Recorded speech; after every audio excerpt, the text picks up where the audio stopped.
I have a story that I'm hesitant to tell due to where I worked and the specifics of what I was involved in. But, screw it. I don't think they could get me anymore, and if they can, well, it was only a matter of time anyway. I just don't think that I can keep this in my system anymore. I will stop being vague and say that I used to work at Area 51, and this incident took place probably around a decade ago now. I know what you're gonna say, and I understand just how ridiculous it sounds, but it's completely true. I was never a part of the US military though. Those camo dudes that you see outside the base at every checkpoint, they're actually private security contractors, but they go through a very special training process in order to be placed at the installation in specific. Once you get to the inside gate of the Air Force Base, it switches to a mix of contractors and actual military guards. I never saw much of anything super secret at all. Don't get the wrong idea about my role. I was never positioned in some deep underground section patrolling and seeing secret tests, and I never had access to anything considered private or top secret or anything crazy like that. Mostly, I was just stationed at the checkpoints on the roads leading up to the Air Force Base or up on the hills. Very occasionally, I will be placed on the inside of the main gate, although this was not until I had been there for quite a few years and became trusted, I guess you could say. The day that all of this happened to me was one of those times that I was stationed on the main gate on the inside. You would usually have another guy on the other side of the gate with you, and you would be partnered at all times, as well as having a third guy nearby in one of those tiny little hut things in case of swap outs or emergencies or just to supervise. We would have quite a few people sitting in these little hut type things with the reflective glass so that you cannot see inside. It's so people cannot tell exactly how many of us there are in case of an emergency, and it really makes people less likely to try anything. Well, somehow, I'm not really sure how, I ended up on that gate alone. Well, not really alone because there's always so many people patrolling by. There's people on the hills, on the checkpoints, but it was only for around 5 minutes that I was on the main gate, on the inside, on my own. We did not have a third person with us, and my partner, who was active military, was actually called inside by a commanding officer for something urgent. What it was, I am not sure, but the way that he was being called over the radio meant that it must have been something crazy. In fact, I saw a swarm of a few soldiers moving quickly inside. I have no idea what it was all about. I was just standing guard at the gate and making sure to be extra alert. Nothing had ever really happened out there before while I was there, even further away from the base. But when you end up solo, you become hyper alert and start to imagine all of these horrible scenarios. I was not truly alone, I guess, because there are always reinforcements just a step away, but you understand what I mean. Anyway, I just see this guy out from my peripherals, walking from behind me towards the gate.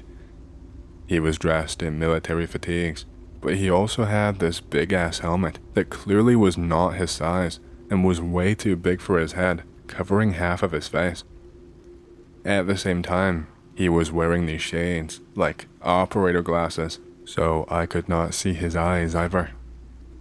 I gave him a friendly nod, and I said something just without thinking. I was just like, "Keep up the hustle, soldier," or something, I'm not really sure, but it was something really dumb. It wasn't that exactly, but it was me trying to be stupid and kind of make a joke with the guy. The guys on this base were pretty friendly and would often laugh with me. This guy snapped his head in my direction so quickly it almost made me jump. I'm surprised it didn't give him whiplash. He looked almost concerned, and he had this open-mouthed stare too. He did not respond to me, and he just kept on walking towards the main gate, and this had me eye him up really weirdly. He practically walked into the gate, and then he grabbed it and started fumbling around with it, like he was looking for something that he had lost. After a few seconds of doing this, he started shaking the gate a little, back and forth, and gripping it. And so I decided it was best for me to walk up to him because I was just utterly confused. I asked him what the hell he was doing, and he stared at me for a second and just pointed at the gate. I turned to look where his finger was pointing, and I just asked him, "What are you doing, dude?" So then he finally spoke for the first time, and when he did, I could tell that he was in a real foul mood. He sounded angry that I even existed, let alone spoke to him. He stuttered when he spoke, but at the same time, he sounded so commanding. He was like, "My commanding officer told me I need to leave for something classified. Let me out now." His voice was so odd, it was hard to really put my finger on it. When he spoke, it sounded like his voice had an extra layer, like he was speaking the same thing a second time just underneath the first, which made his voice kind of warble and make it sound almost like it had this buzzing effect. It sounded kind of ethereal. That's the absolute best way I can describe it. It's really hard to describe if you have not heard it yourself. Needless to say, it was not like any voice I had ever heard before in my life. I told him that he knew the protocol better than anyone else. No personnel can leave through the front, especially not on foot. You see, I can't tell you where, but military personnel and contracted security alike have to leave through a more private entrance in order to keep a low profile on the base. Even vehicles are only dispatched through the main entrance when absolutely necessary. He seemed so confused and was like, "Huh? No, here. I need to leave through here right now." Once again, I told him that was impossible. I physically could not open this gate and let him walk out of here, even if I wanted to. I tried to direct him over to where he could leave, but he was not having any of it at all. I started taking a lot more notice of this guy now that he was kicking up a bit of a stink, and let's just say that I started to get a really horrible gut feeling. For a start, the fatigues that he was wearing could not have been his. The shoes that he had on were mismatched in size. His helmet would not be worn with fatigues like his, and also, he had some kind of stains on his clothes. It looked like he had gotten something onto his hands and wiped it onto his pants, around the knees. It was some kind of black substance. It looked like oil spilled straight out from a jerry can, and it looked as if he had smothered it even further by trying to wipe away and hide the stain. That was not all though, because his uniform, there were actually cuts in his uniform, on his shirt, around where the elbows were on the long sleeves. There were holes cut into them, but they did not look like accidental snags on like a door or something like that, or a nail. It looked like something sharp was thrust into them and created these little holes that obviously ended up being widened over time. At this point, the guy is getting angrier and angrier, and I'm actually getting a little bit worried, because I do not exactly have any authority at all to interfere with this guy, and running and radioing for one of his superiors just seemed like it would not be a good outcome for me. My partner ended up coming back during this entire exchange, and ended up sneaking up behind the man and scaring him. You know, just creeping up right behind him and grabbing his sides and shouting boo or something like that. People here goofed off just as much as anywhere else.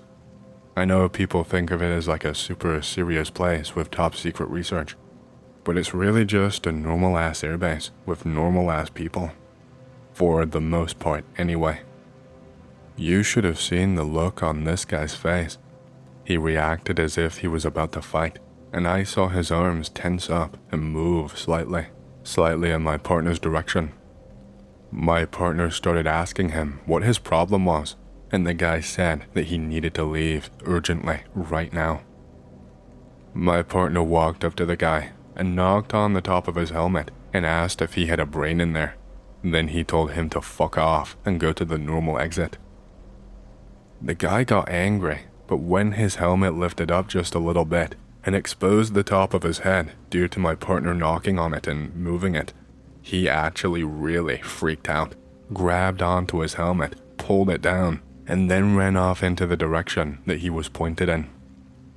My partner and I were just in complete shock at the utter weirdness of this guy. I asked my partner if he knew him and if he was some new guy, because I'd never seen him before, but to be fair, I hadn't seen a lot of people in that base before, because I only see the people working on the outside. But no, my partner said he'd never seen the guy before in his life either. Now, I may have imagined all of this, but I got a decent look at the top of his head. I could have sworn I saw this, but it looked like his head was really misshapen. I could only see part of his head, but it looked like he had this unnatural dent at the front of his head on the top, and his skin was almost this pale gray there, even though it was a completely normal color on the rest of his body. It looked as if the normal color was peeling off of him and revealing this gray right underneath. But like I said, it was just a quick look, so neither me nor my partner thought there was enough off about him to flag him down. To this day, I wish that we had, and that we had been switched on properly. It was and still is one of the most secure and heavily guarded Air Force bases in the country. You do not expect anything from someone you perceive as one of your own. I was trying to make more awkward small talk, and of course, my partner would not tell me what he was called away for. He just kept downplaying it as simple admin and a misunderstanding. I could tell that he was really nervous though, and I had never really seen him nervous like this. He was usually a really cool-headed and chill guy. He was just really jittery and fidgeting around non-stop, and he only ever got like that when he had not had a cigarette in many hours. There was a pretty long pause of silence, and then my partner turned around and just blurted out, Did you get a whiff of that guy?" He was just pacing back and forth and shaking his hands, and I was like, "No, why?"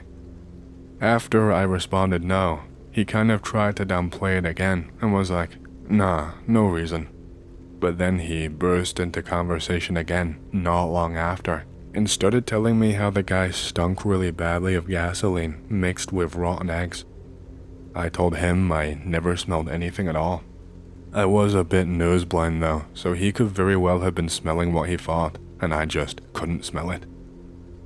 Around 5, maybe 10 minutes rolled by, and we started to hear some kind of commotion just a short distance away. It sounded like a low grunting sound, and another soldier talking, but he sounded quite aggressive. My partner wandered off and told me to wait there. Before he even moved away, we heard what sounded like a man screaming for dear life, and what sounded like fabric ripping in two. That is the only way that I can describe the sound that I heard, like someone took a bedsheet and just ripped it in half with their hands, or got a knife and cut through it. That is the only way I can describe the sound that I heard. I could only half see where my partner ran to, and that was only if I stepped back and leaned as far as I could. I could not see his face, but I saw him immediately on the radio, obviously on a different channel to my own. After 10 seconds of him being on the radio, I suddenly heard a sound that I had only ever heard once before, and that was when I was being trained as part of a drill. I was hearing an alarm blaring, but it sounded very different to the one that I heard in training. It was more like a constant, high-pitched shriek, and it was like vibrating in a weird way. It made my ears feel heavy, and unless I covered them up with something, I could feel myself losing my balance as I tried to walk. More armed soldiers started swarming the area, and I was basically shooed away from the main gate, and they took my place. I was completely and utterly just lost on what to do and what was going on. Even with all of my training, my years of working there, I had no idea what to do now. I had never seen anything like this before, ever. My partner spotted me wandering around aimlessly in a state of shock, and he dragged me over to him. I almost wish that he didn't, because he was standing right by what I assume he called in. It was a body of one of the other contracted security personnel. He was fucking dead. Just stone dead, slumped up against something on the floor. He had 2 sharp, pointed puncture wounds in his neck where it looked like a sea of blood had trickled down out of him. I could see the blood crusted and stained in almost 2 straight lines down his neck that eventually merged together and pulled up by his shirt collar. Aside from that, the body looked fine, but some of his clothes had been removed. Part of the lower half of his shirt had been torn away, and his jacket and pants had both been removed in a hurry. I could still see the pieces of fabric on the floor. That was my first time ever seeing a dead person in my entire life, and I had to cover up my mouth because I just started instinctively gagging, and I felt like I was about to release all of my lunch onto the floor. My partner told me I had to stay right behind him and do everything that he said. He told me that it was protocol for military to pair up with security in situations like this. I asked him what was going on, if he had ever seen anything like this before. He told me not to worry and that everything would be over before I had to do anything at all. That was the only answer that he ever gave to me. I wish that was where everything ended, just like he said it would. I wish everything was resolved and I could have just gone back to my boring ass guard duty and been none the wiser to what was actually happening here. But that didn't happen. It was that man from earlier, that soldier. Alarms were still blaring, but he was running towards us now, pretty much at full speed. My partner actually moved in front of me and nudged me backwards, and he told the man to stop. My partner raised his gun, which shocked me. I had no idea what was going on. I had no idea why he was raising his gun to a fellow soldier. As the man got closer, I realized that he just looked completely different. His helmet was actually gone from his face.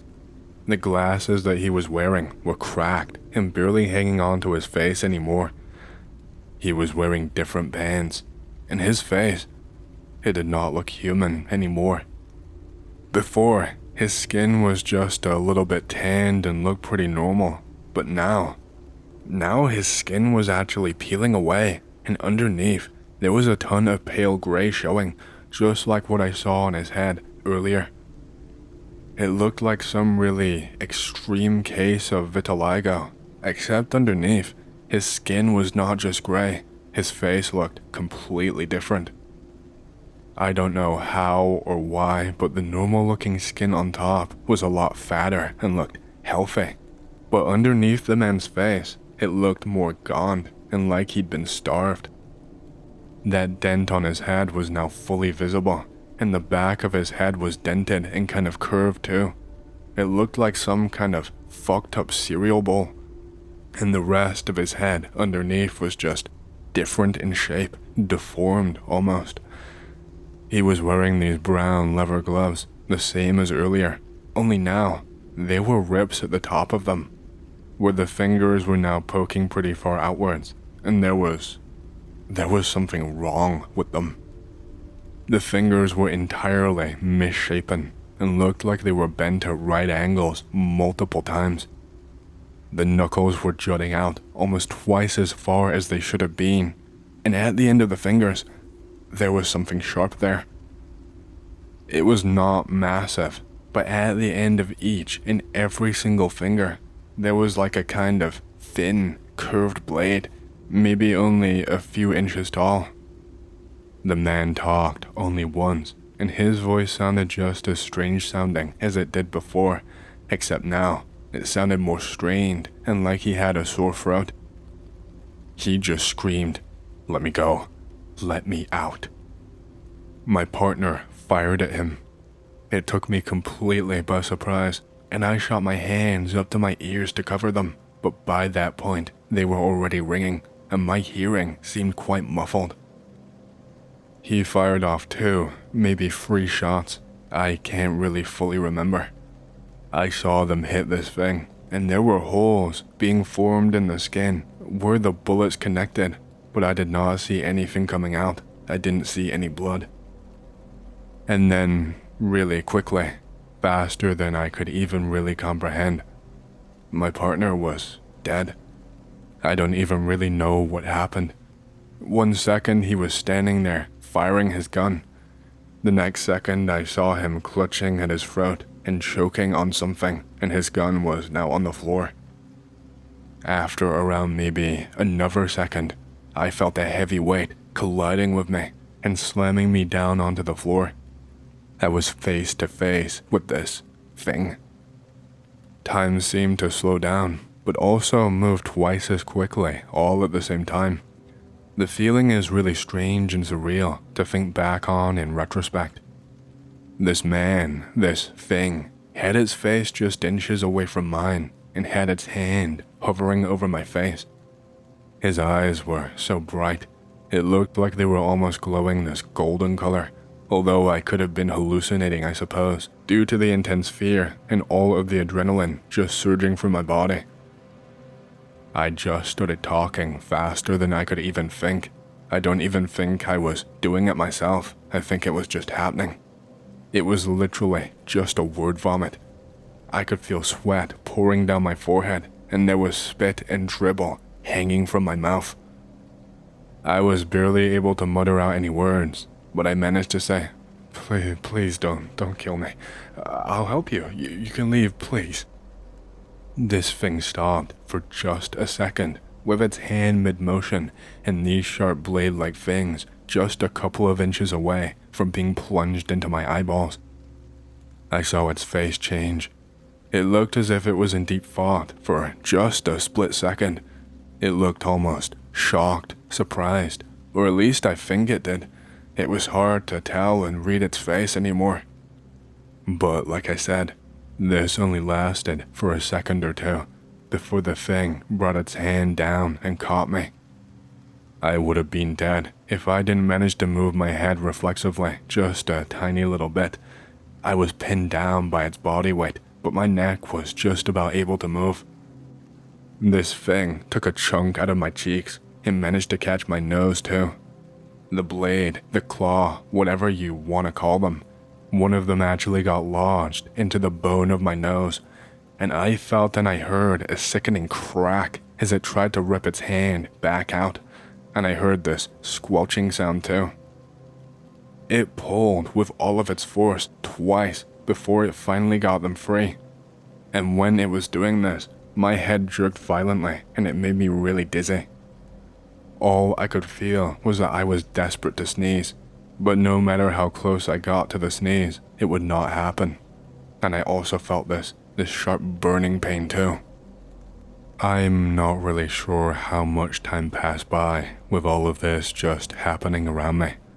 Like I said, my perception of time was all messed up, and I could not differentiate between 1 minute passing by and 1 hour. They both kind of felt like the same to me in that moment. It couldn't have been a massive amount of time, because there were so many people all around the base within a decent distance of my position. And I was hearing heavy footsteps swarming around me and moving into position. Before, I could not really hear all that much of anything at all. It was like the entire world had been turned on to mute, but now I could hear everything once again, like it just all came rushing back to me. I don't know exactly who it was, but someone opened fire. I was still underneath this fucking thing, and they just opened fire like it didn't matter. I could have so easily been struck fatally and killed. I was lucky to be alive by the end. I ended up with a graze over one arm and with a bullet embedded near my shin. This thing was hit multiple times, and it barely made a sound other than taking a really deep inhale that sounded more like a vacuum sucking something in. It jerked upwards and off of me. I saw men swarming around and stopping this thing in its tracks. I'm not exactly really sure how they managed to do it. I saw one man in a lot of gear and with some kind of equipment along with him, but I could not for the life of me tell you what it was. My vision at this point was mostly just a blur, and anything in the center of my vision was just as blurry and unfocused as my peripheral vision. After I don't know how long, I felt some people grab me by the arms and help me up to my feet.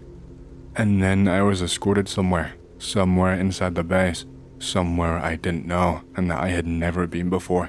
Even now, I don't know where I was. Someone said something to me, but it was much too muffled to make out or remember. I was checked on by a medic for quite some time, and then I remember being given a drink of water, and I was given some kind of medication to take in the form of a tablet. I did not think to question it or even ask what the medication was for. I was in a pretty horrible state of shock, and I just assumed that they knew best. I was so shocked I probably would have gone along with anything at all in that moment. I slept for a little while, and then once I woke up, I was escorted to a tiny little room with no windows. I felt so groggy, and the back of my head felt like I'd been hit with a sledgehammer. After the nap, I had almost forgotten about everything, but when someone walked in that I had never interacted with before, I suddenly just felt very anxious all of a sudden, and the images that I saw kind of came rushing back to me all at once. After that, they have stuck in my head ever since then. I'm not going to go fully, in depth, into the conversation that we had. I was talked at for quite a while about the situation and about what I thought I saw. I was asked to give a statement of what happened to me, starting from the beginning of the day as best as I possibly could. I did so, and then I also gave a written version. I was assured that I was okay. I was not really given much of an explanation though. I can't even really remember what they told me, other than that what they said was definitely not the truth. I was given a bunch of documents to sign. I was checked on by medical staff again and again, and I was kept there for quite a little while. I'm not sure exactly what they were testing for. When I would ask, they would just say that they were trying to make sure that I was in good health and that I didn't have any bad injuries. And they obviously had to remove the bullet from my body too. Like I said, I don't really remember how long I was with the medical staff. My perception of time was still messed up until I finally got home. And that was the end of that. That is pretty much the extent of what I can tell you, unfortunately. I really wish that I knew more. I wish I knew the truth of that day, but finding that out now is completely impossible. I worked there for quite a long time afterwards, and pretty much nothing as serious as that ever happened again. There was certainly nothing as strange as that happened, at the very least. The strange things after that were mostly just strange and weird humans, or humans being morons. I stayed because I was frightened that something would happen to me if I tried to leave. I actually convinced myself in my mind that if I played it cool, or if I pretended that what I did say did not bother me one bit, then I was convinced I would be okay if I did all of this. No one spoke to me about that day ever again, and as far as I'm aware, I am completely in the clear. I did some more guard work there for a long time afterward, and then moved around a couple of places. I'm not even in the country anymore. That is the only reason I have dared to type all of this out. I remember when I got to the airport, I was pulled aside and into a small, separate room to be strip searched, and I was convinced that it was the end for me that day. But, yeah, I just wish that I had more answers. I still end up staying awake some nights, just thinking about my partner and how he saved my life, how he gave his life for mine. He made me stick with him, and then he pushed me behind him, and he ended up dying for it. I blame myself. He was a good guy. He did not deserve that. I just wish I knew what the hell that thing was.